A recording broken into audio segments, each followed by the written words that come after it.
Alright, hello and welcome, adventurers, to the land of Globecraft. I'm your host, Spectre, and I have recently arrived here in Globecraft. I have left my wonderful home of many months building behind to adventure in a new land with new players and new personalities, and so I have a problem though. That's a problem that I have whenever I play Minecraft, and that problem is, but what if redstone doesn't make me feel alive? You see, redstone, it's a big part of Minecraft. Most people like to show off their big redstone builds, and that's cool. I like to look at those builds. They're interesting. Don't always understand them, like a nice car. It's cool, it's sleek, it goes fast, it goes vroom vroom. I don't know how the engine works. I know that it's a fuel combustion engine, and that's what it's like when I look at a redstone contraption. I know that stuff moves. I don't know how it works. But try as I might, it just doesn't make me feel alive. So, in this video, we're going to catalog our first day in Globecraft, and we're going to tell you guys, what you can do if maybe you want to play Minecraft, but you're not a redstone builder. You don't want to be reminded of complicated things, and maybe you want to relax, during Minecraft, or it just doesn't do it for you. There's other interesting things to do. So what we're going to look at today is a concept I call landscape building. No G, apparently. So now by that, I don't mean building landscapes. That is a type of way to do it, of terraforming. But this is not going to be terraforming. In fact, this type of building, we're going to do little or no terraforming if possible. So to show you what I mean, we're going to hop out of Globecraft for a minute, and we're going to show you my old base on the Quarantine Craft server, where I just migrated from. So let's hop over there. Okay, so here we are on the Quarantine Craft server, and we're going to look at some things here to demonstrate what I'm talking about landscape building. So right now we're standing on top of a tower at my base, and we're not, this is not a blueprint video. We're not going to talk about how the tower is built or anything, or even color palettes. So, there's different ways to build good stuff in Minecraft. You can build things symmetrical. You can make sure you have a color palette where you have this block and this block and this block, and things like that. And those are things that we all need to learn. But what I'm focusing on when I build is something different. So we're going to, we're standing on the tower, but it's, it's stone, it's wood, it's a tower. But then let's look at it from a different angle. So there's the castle up there on the mountain. And so look at this view here. This is a really nice view. We've got the lake, we've got the plain, we've got the swamp, we've got the castle cliffs, and the tower looks very nice here. We got the smoke coming out of it. It really works. It really works with this scene. And so that is the principle of landscape building, is building something that combines with the landscape to make a greater picture, where your creation is not the center of something. When you build on a flat area and you build something nice, like a building with a big facade, it looks nice, and it's the center of the picture, and it's two-dimensional. What we're trying to do here is the build is actually not the center of the picture. The build is just a part of the picture. So rather than tearing everything down in order to make something nice, the blocks that you leave are just as important as the blocks that you place. So we're sort of building in harmony with the natural nature of Minecraft here. We can take another look at the other side of the base to look at another feature, which is probably one of the best in my top 3 favorite features of the base. And that's as you fly around here. Maybe come over here and come from this way. Ooh, here we go. Let's come up here on this tree. So this is the entrance to the base here as you go up this path and up to the base. And something that looks really nice is just these cliffs here, above the river, and these big cliffs. It looks really impressive. Well, there's a creeper. We better not be right there. it looks really impressive. Flying down here. And there's my build up there, but these cliffs just are awesome. They just work. So this is really nice. This is a cool feature of my base that's really important, and I can't really take credit for it because, oh, I missed. Because I didn't build this. You know, this was all here before. You know, and what I did was build in harmony with it. But doesn't it look amazing? This is a really impressive picture. And so what you can think about is think about the tower over here. And how would this tower look if it was just over here on the flat plane over here? So if we built that tower right here on the flat plane, it's not that impressive. It's not impressive at all. Or if we build the walkway that's over there, which is just stone and fence right here, it's also not impressive at all. But they look very impressive over there. They look very striking. And so that's the idea here. Here's another good example of building something that fits in well with the landscape. This is my closest neighbor on Quarantine Craft Seal for me. And so here we have a giant flower pot and a nice mushroom. These are useful structures. This one houses you know, a villager for trading. But you see how they blend well with the landscape. These would not look as good if they were not taking care to be built in a place, you know, where it fits. It's hard enough to build a big 3D structure like this and have it look nice, you know, but then to also place it in a tasteful setting does wonders for the presentation.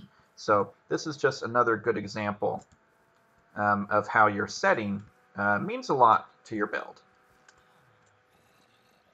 What I do to make Minecraft interesting is to try to find these interesting locations and then not just have a pre-planned, you know, blueprinted build that I'm going to put there, but to try to think what is going to go well with this location, not to replace the location, but to add to it. So thinking about that, let's take a look at in Globecraft where I've chosen to call home.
Okay, so back now at the landing post where we landed when we came here. So normally, all of my bases I call Ballycaberry, which is a place in Ireland. I'm of Irish and British descent, which is probably why I like dark, broody castles so much. But as as I look at those shots we just took, I don't know if it inspires me to build something called Ballycaberry, which is kind of a happy rolling place. So looking back at the old idea board, we have some other things we could call it. We could build a big city with a big library and call it Alexandria. Of course, there will be something called Spectre's Castle. We could build, what the setting over there, and the only setting that I build really is Castle on the Cliffs meets the sea. That's the only thing I build, and it's a great place over there to do that. And if you're going to build a place like that, then what better name than Carrickfergus? But if we're going to do that, we're going to need a handsome boatman and also a woman who can sing. So I don't know if that's going to work. Other options are Cair Paravel from The Lion, the Witch, and the Wardrobe. We could build a little village somewhere, build a dungeon underneath it, and call it New Tristram. We could build a city up in the mountain or up over the ocean and call it Last Chance Air City. The name that this place inspires me is the name of Darkness Falls. That's a very classical name also. And maybe on one of those jutting, ragged outcroppings out there, we could build a chateau, like a dungeon castle, and we can call it Manar Fang. That would be really cool. So we haven't done any of that yet. We're going to do that later. So this is our idea, though, and that's the landscape over there that we have to deal with. So let's see what we can do with it. Okay, so let's build a hut a little bit better than our starter hut here. We have some tools that Victorious gave us. And let's build it. Let's build it over here.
Okay, and here we go.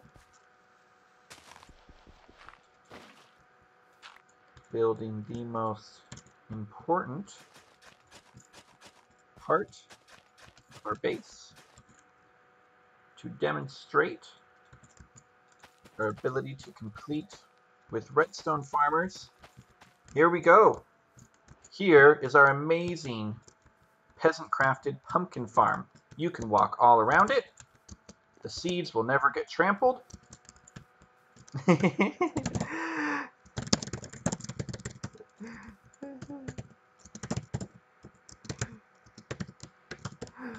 That's funny. That's funny. That was fitting of Rudy there. Yep. First farm. Yep. I'm going to give those redstoners a run for their money. This thing is amazing. Yep. Holy cow. So here we go. Our starter base is complete. It's not completely complete. It's unfurnished. But, you know, what home is when you've just moved in, you know? So it takes some time. But it is scenic. It's got some views. We've got sugarcane growing. We have our amazingly complex pumpkin farm. Yep. Victorious is quaking in his boots right now. Yes, sirree. Yeah, really quaking in his boots. Yep. So that's the end of the video. I do hope you enjoyed it. Please like and subscribe, and be sure to comment below if you know the movie that this tasteful quote belongs to. You have 6 fingers on your right hand. Someone was looking for you. We're going to need a handsome boatman and also a woman who can sing.